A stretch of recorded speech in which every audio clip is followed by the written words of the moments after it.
یہاں ایک ہمارے سمرقند کے ایک عالم ہیں جن کا نام ہے ابو حفص الیسکندی نام ہے. کون کے پاس ایک بندہ آیا، روتا ہوا آیا، اور اس کے اوپر زخم کے نشان تھے، مارنے کے نشان تھے، اور اس نے آ کر کے کہا کہ شیخ مجھے میرے بچے نے بہت مارا ہے. تو وہ حضرت فرمانے لگے کہ سبحان اللہ، کہ بیٹا باپ کو مارے، یہ کیسے ہو سکتا ہے؟ کہا ہاں مجھے میرے بیٹے نے مارا ہے.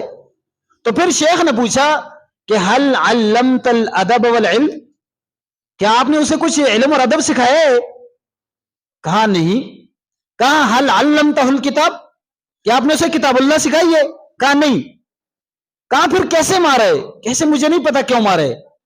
تو پھر انہوں نے کچھ سوچ کر کے کہا کہ لعلہ اصبح وتوجہ الی الزرع، ہو سکتا ہے کہ وہ صبح اٹھا ہو اور وہ کھیت کی طرف جانا چاہتا ہو، وہ راکب علی الحمار، کہ وہ گدھے پر سوار ہو، اس کے سامنے دو بیل ہوں، وخلفہ کلب، اور اس کے پیچھے کتا ہو، اور اس کے ہاتھ میں ڈنڈا ہو، اور اس وقت آپ اس کے سامنے آئے ہوں گے اور اس نے آپ کو گائے سمجھو گا، اس وجہ سے آپ کو مارا ہے.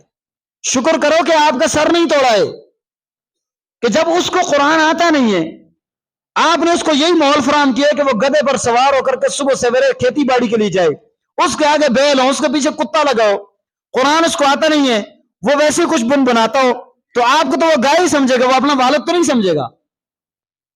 تو کہا کہ اس نے کہا کہ ہاں یہی ہوا میرے ساتھ، اس نے مجھے کھیتی باڑی کے لیے جاتے ہوئے مارا ہے. تو اس لیے اپنے بچوں کو ہم نے کتاب اللہ کی تعلیم ضرور دینی ہے، اور انہیں ہمیں مسجد کا ماحول فراہم کرنا چاہیے، مسجد میں بھیجیں. ہم شام کے ٹائم 1-2 گھنٹے کا وقت ہوتا ہے، اپنے بچوں کو مسجد کے ماحول کے ساتھ جوڑیں، وہ نماز پڑھیں گے، تھوڑی بہت شرارتیں کریں گے، بہت بڑا ادب سیکھ کے جائیں گے.